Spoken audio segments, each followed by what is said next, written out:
Sungguh aneh tapi nyata, dan kita sering mengalami hal ini. Cabai yang kita buang bijinya, begitu musim hujan datang, dia tumbuh, subur, dan berbuah. Tidak pernah kita jumpai dia terserang penyakit. Kok bisa dia subur-subur saja?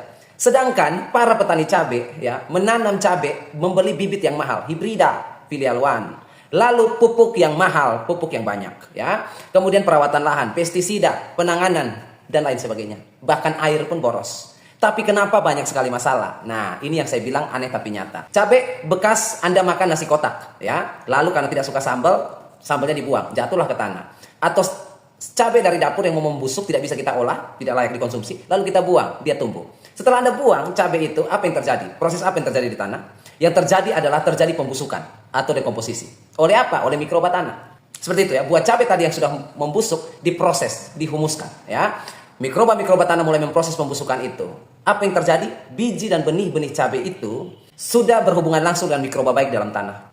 Kalaupun biji yang dari dapur atau dari sambal yang kita makan di nasi kotak itu mengandung patogennya atau penyakitnya, sudah terproses dalam tanah. Jadi dalam proses pengomposan atau penguraian cabai di dalam tanah itu, yang secara tidak langsung, proses tersebut akan memberikan biji atau benih itu hormon.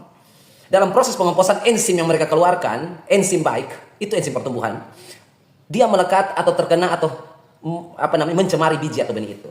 Jadi enzim baik dari mikroba yang baik itu kena ke biji cabai kita. Ya, hormon yang baik, hormon pertumbuhan pun ada di situ. Kemudian apalagi zat-zat yang menguntungkan biji ini untuk lebih tahan terhadap patogen juga ada di situ.